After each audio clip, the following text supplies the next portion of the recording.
Hi, hello, good morning and welcome to Spardha Lines Daily News Analysis for the KAS examination in English. The KPSC has issued the notification and yesterday we've had a detailed examination of how this process works. So in order to help you further, we have picked up some of the important articles from the Hindu, the Indian Express and the Deccan Herald newspapers which are going to significantly help you in your preparation. And that apart, we have two gentle reminders. The first is with respect to the Spardha Lines Current Affairs Test Series. Do note, we have the Current Affairs Test Series and this will only cost you about 899. It is free for the Spardha Lines students and this will include current affairs that will be covered from December 2022 and we will cover the state, national and international current affairs, central state government schemes and programs, Karnataka Economic Survey, Karnataka Budget, Karnataka GK as well as mental ability. All these are very important for you to clear the KAS examination. This is conducted in English as well as in Kannada as well. For those of you who are opting for Kannada, you can choose the Kannada medium classes, and for those of you who are choosing English, you can choose the English medium classes as well as the current affairs test. Let's get started and look into the first article for the day. The first article says BJP to write to Speaker seeking disqualification of two rebel MLAs. Let us try and understand what is this article in greater detail. Good morning Mahirani, good morning. Let's start. What is this article all about? When it comes to the elections in the country, we believe in free and fair elections. In order to ensure free and fair elections, the Election Commission of India under Article 324 of the Indian Constitution can ensure any steps are taken up. In this particular backdrop, when it comes to the Lok Sabha, what happens in the Lok Sabha? When it comes to the Lok Sabha, we have what is called as the secret voting, which means you go to the polling booth, you ultimately vote for one of the political candidates whosoever you wish to vote for. Do you have to reveal it? No. Do you have to tell the people that you voted for a specific person? Not at all. Do you wish to communicate that you voted for a political party? Not at all. So when it comes to the Lok Sabha elections, the parameter and the principle is very clear that it is secret voting. You don't have to reveal to whom you voted for. But when it comes to the Rajya Sabha, the process is a bit more different. Why? That is because when it comes to the Rajya Sabha, who are the people who are electing? It is the MLAs. So it is the MLAs who ultimately elect those people who wish to be elected to the Rajya Sabha. So when it comes to the Lok Sabha, it is the secret ballot, but when it comes to the Rajya Sabha, it is open ballot, which basically means that whensoever there are candidates who are contesting for the Rajya Sabha, a person, an MLA who is casting his vote, he has to show whom he is casting his vote for. That is, he has to show that he is voting for so and so person. So when it comes to the Lok Sabha, remember it is the secret ballot. I don't have to reveal whom I am voting for. But when it comes to the Rajya Sabha, it is an open ballot.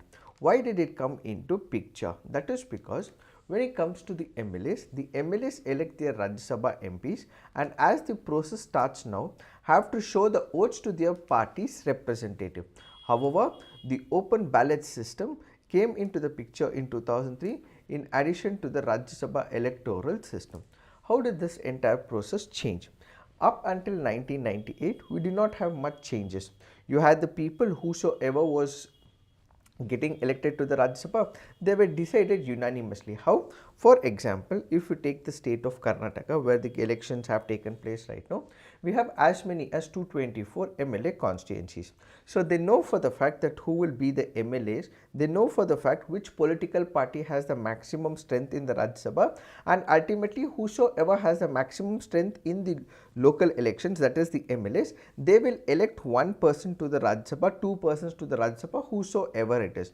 When it comes to the Rajya Sabha, remember, similar to the Lok Sabha, it is decided on the population. For example, when you consider the state of Karnataka, it has as many as 12 states in the Rajya Sabha. Now, as part of the assignment, you have to put on the comment section which state has the maximum when it comes to the Rajya Sabha.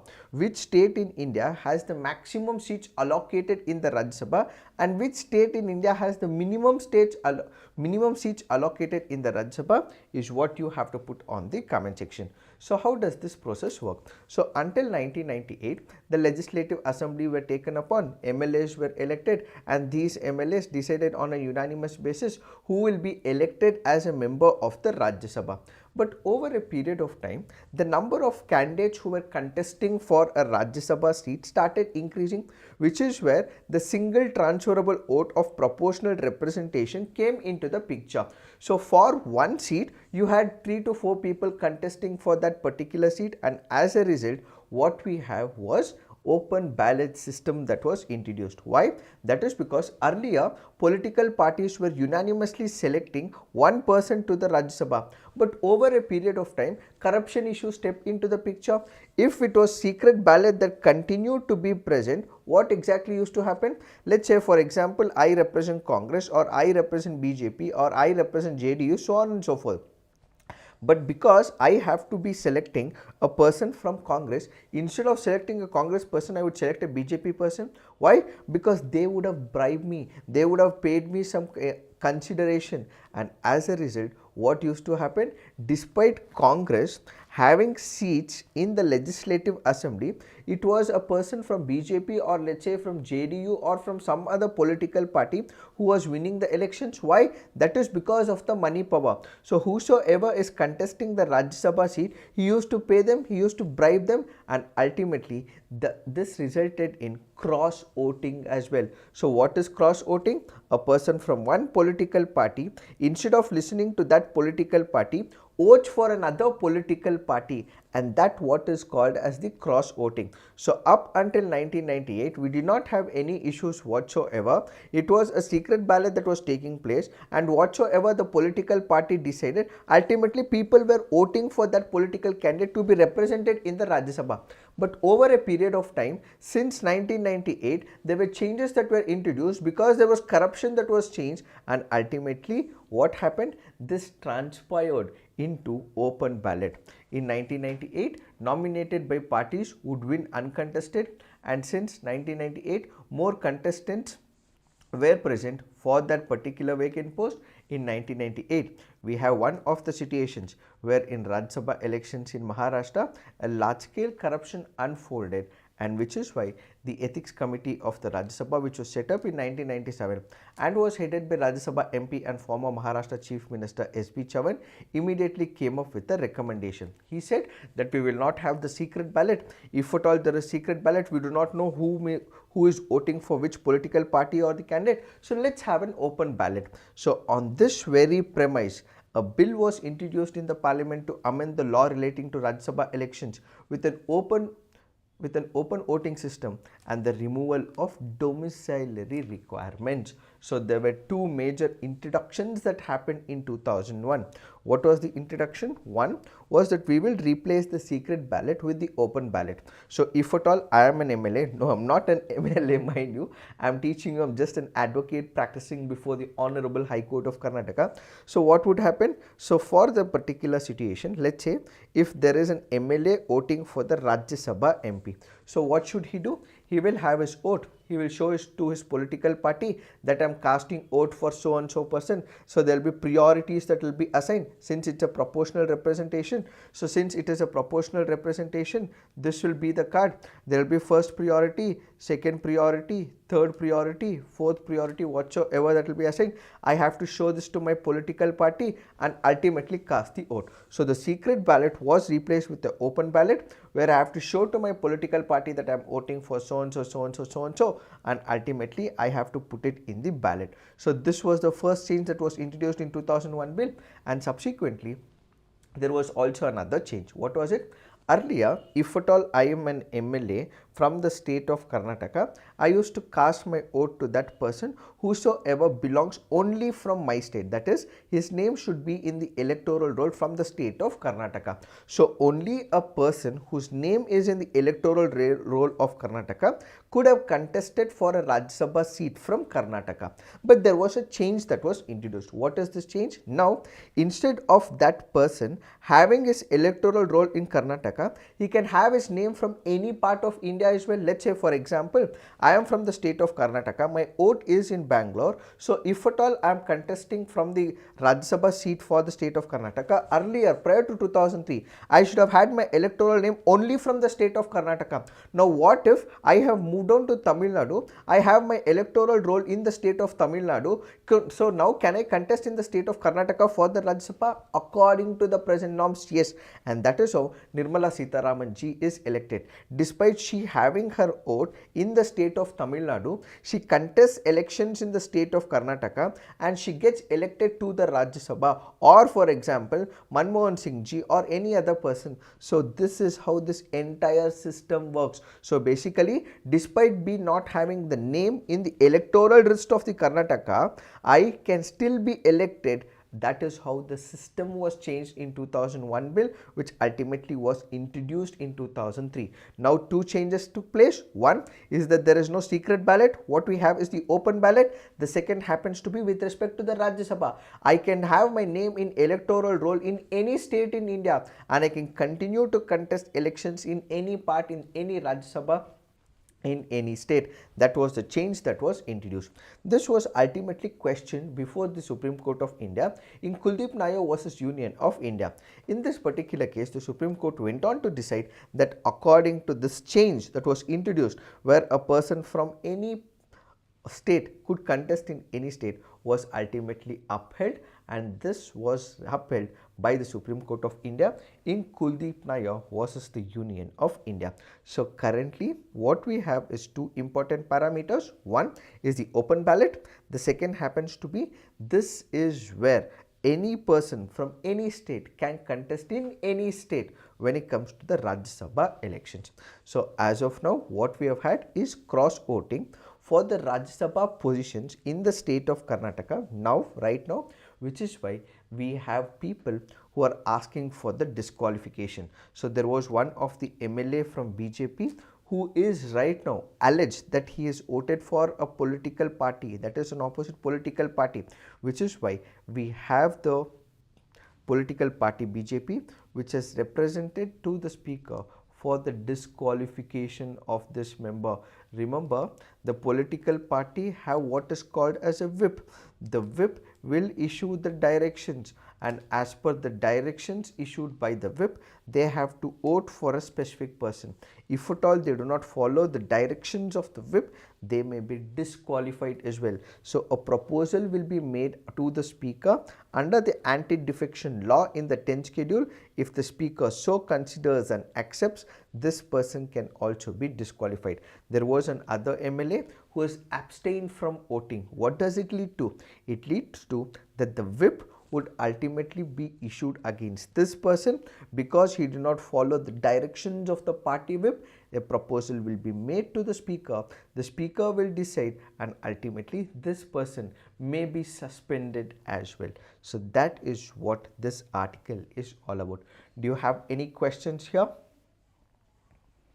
Hi Pradeep, good morning. Yes, UP is the right answer. Hi Vali, good morning. Hi Umesh, good morning. So if you have any questions right now with respect to the Rajya Sabha elections, the open ballot system, please put it on the comment section. Do you have any questions?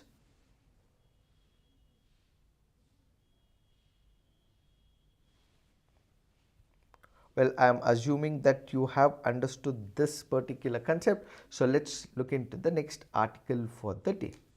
This article says, stop dithering and encourage green elections in India.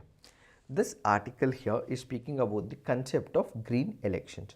What is the concept of green elections? When it comes to the elections in India, there are a lot of political parties who contest the elections.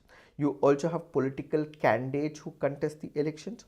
While they contest, they also invest a huge amount of money. Why? Because they have to convince the people of the country and their constituency that they are rightly meant for that constituency. So what do? They shell out a lot of money. The political parties shell out a lot of money, and candidates also shell out a lot of money, which basically means that they involve in electioneering, they involve themselves in campaigning. So what do? They will have these huge plastic flexes that will be present. They will also distribute these flags as well, party flags as well as countries flags. So what do? They start convincing the voter of that particular constituency that they are the right people whosoever have to be elected, to which they start spending on the election campaign. They will have huge flexes in their constituency. They will also have these flexes as well as hoardings and disposable items, and as and when these people enter into the election mode, they also invest on, let's say for example, feeding the people. For example, providing the biryanis, providing biryanis and all that. That apart, they will also engage in providing water bottles as well. So these water bottles or the flex banners or the hoardings or the disposable items are basically the plastic items. So why not stop providing these plastic items? Whenever you have people who are moving from, let's say for example, there is elections. So what happens? These people whosoever have to cast their vote, they have to be taken from their homes to the polling booth, or from a specific place to another specific place. So there is transportation as well. This means there is carbon emissions. How? Because of the vehicle leaving these carbon dioxide emissions, and as a result what we have is, during a specific process of election, there are a lot of carbon emissions that takes place, and at the same time plastics will also be used. So green elections basically means that avoiding the carbon footprint, avoiding the carbon emissions, ensuring that there is less amount of these plastic that is used, ultimately using alternative to the plastic by using paper or for example cloth, so on and so forth. So this article currently goes on to say that we have couple of issues when it comes to the elections. When we use the plastic, this will leave a carbon footprint. We will not be reusing it. We will not be ultimately collecting the plastic, which will ultimately pollute the environment. So in order to replace it, maybe we can start using an alternative in the form of plastic, in the form of paper, or in the form of cloth bags, so on and so forth, so that ultimately what we will have is the green elections, replacing the plastic and the carbon emissions with an alternative. So avoid plastic material, including water bottles. Public should be encouraged to come up and report any violation. Let me explain this. What happened in the state of Kerala? Back in 1998, Kerala decided that it has to have green elections. So what did it do? During the 2019 general elections, the Kerala State Election Commission urged political parties to avoid single-use plastic materials while campaigning. Subsequently, the Kerala High Court imposed a ban on flex and non-biodegradable materials in the electioneering. Wall graffiti and paper posters emerged as alternatives. Government bodies collaborated with administration in Tirunanthapuram to ensure a green election. So if at all there were political parties which were not following these principles, they can also report. So people who find that there are political parties who are violating this particular mandate, the same could have been reported to the Election Commission. So what are green elections? Green elections is replacement of the polluting environmental consequences with an alternative like paper, clothes, so on and so forth. This is one part. Whenever we speak about elections, this will require three aspects: bringing about a change on the technological front, on the financial front, and also on the behavioral front as well. When it comes to the technology, let's say for example, instead of using the paper ballots, we've been making use of the EVMs, electronic voting machine. That happens to be a technological update. Apart from India, there are a couple of countries which have also tried as well. So what we can do is, instead of using the paper ballots, go with the technological updates, bring up new innovations, and at the same time ensure that we have an alternative to the paper ballot. That is the first proposal. The second is with respect to the financial challenges. Financial challenges include substantial upfront costs for eco-friendly materials and technology, which could deter governments that are financially constrained. What do we mean by it? If at all we have to come up with a technology, what we have to do is invest a lot of money in the first place. But governments are reluctant to innovate. Why? Because they do not have money in the present situation. We are not speaking about India, mind you, we are also speaking about a couple of other countries. So when there is paper ballots that are already present, countries would not want to innovate and invest in new technology, which becomes another major challenge. The third is the cultural inertia. People would have got acclimatized to a specific mode or a specific idea of voting. They would not want to move. So there is a status quo that is maintained. They would not want to change or revamp the structure. So cultural inertia in valuing of voters, physical presence at the polling booths as sacrosanct is a behavioral change. So there is fear. What if there is a new innovation and people are able to booth capture, so on and so forth, and this change will also have to be brought about. So whenever we are speaking about change, this will require financial challenges to be addressed, then there is digital challenges to be addressed, and cultural changes that have to be introduced is what is this article speaking about. So the article further goes on to say that if at all we have to bring these changes, it is the Election Commission of India which has to speak to the government, it has to speak to the civil society, it has to speak to individuals also, and ensure that all these individuals are convinced enough that we have to go for green elections. So the first onus and the responsibility is on the Election Commission. Secondly, we also have the political parties. We have the model code of conduct. Similar to the model code of conduct, what the government can also do is that the government along with political parties, they have to accept it. They have to accept for the fact that it is for the good of the country. So political parties should become the vanguard of this initiative. They have to support this initiative. So similar to how model code of conduct is accepted, they have to accept green elections as well. Is model code of conduct a law? No, it is just the consensus of a political parties. All political parties have accepted. It's a consensus. So similarly, green elections should also be a consensus. It need not have to be introduced through the law, but if political parties can have consensus that they will not do so and so or take up such an action, that can also be taken up. Then if we are looking into other states, for example, we have Goa. In 2022, Goa State Biodiversity Board had bio-friendly election booths for the assembly elections using biodegradable materials crafted by local artisans. Then we have couple of other states as well. For example, the countries like Sri Lanka as well as Estonia. Estonia laid the foundation for digital voting as an online voting alternative. This method also encouraged voter participation as well. So they have a specific process as to how they have changed the structure. Then in Sri Lanka in 2019, it also launched the world's first carbon sensitive environment friendly election campaign. It measured carbon emissions from vehicles and electricity used during political campaigns and compensated for the emissions by planting trees in each district through the participation. These are some of the examples from other countries. So if at all the Election Commission decides, if at all the political party decides, if at all the civil society decides, if at all the people decides, if all of them are be convinced, then ultimately what we will have is the green elections in India. Is what is this article all about? It is this that we have to understand with respect to this article. Now let's look into the next article for the day. This article says Justice A.M. Khanwilkar is Lokpal chairperson. Khanwilkar happens to be the new Lokpal who is appointed as the chairperson of the Lokpal.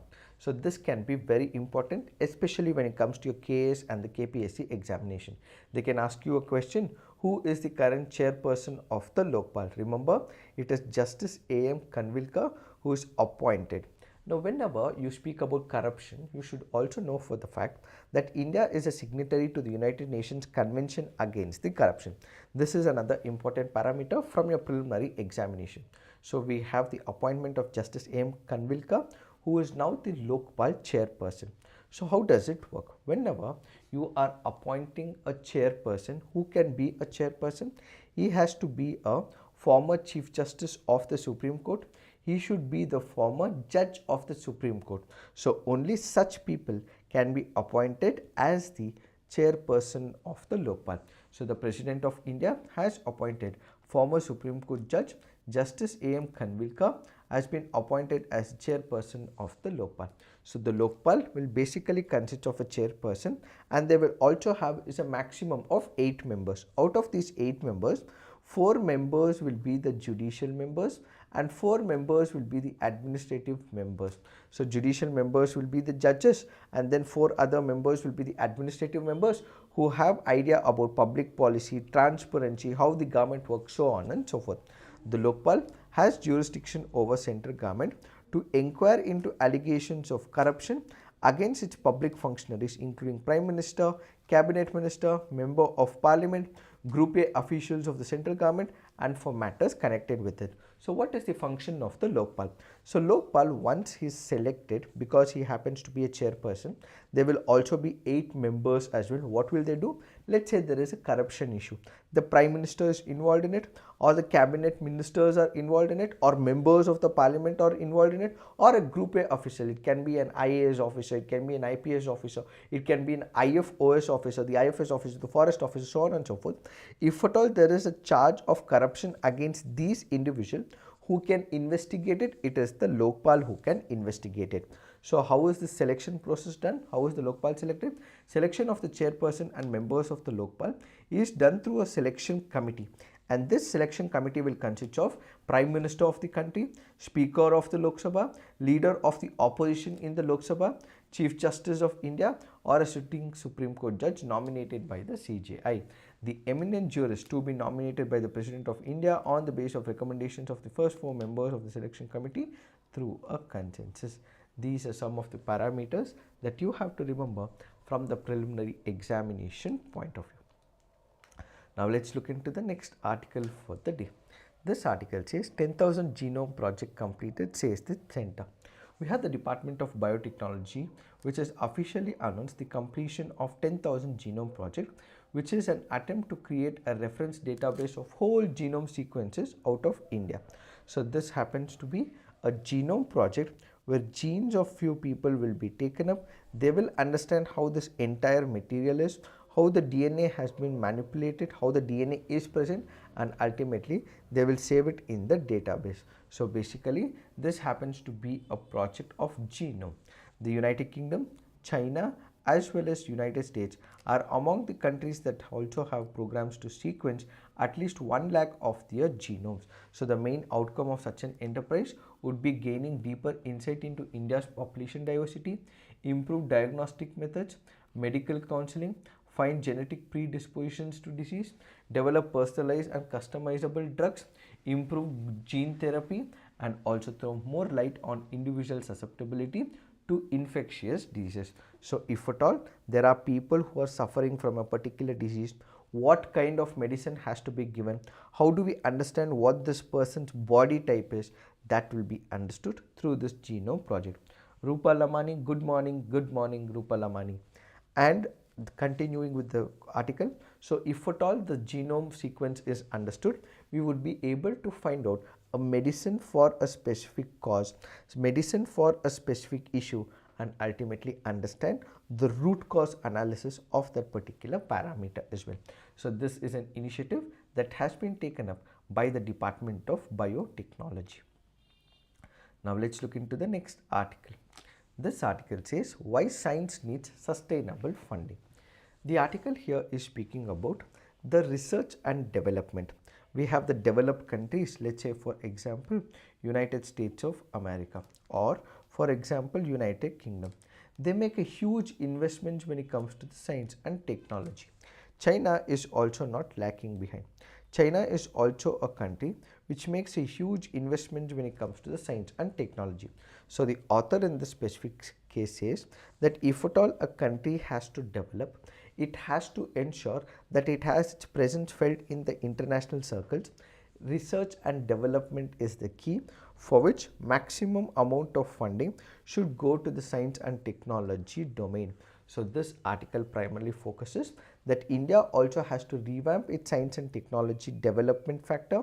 A massive amount of money has to be invested via the budget into the science and technology stream, so that these efforts continue and large number of patents come out of it, and ultimately country is able to have its presence on the science and technology front.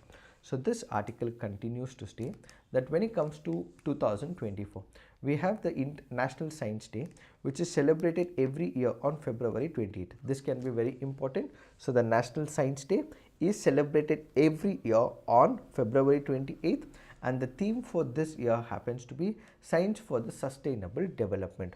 So this article currently goes on to say what we have been seeing is a constant dip when it comes to the investment. So obviously we have to see an increase, but we are witnessing a decrease when it comes to the GDP, percentage of GDP invested into the research and development in science and technology.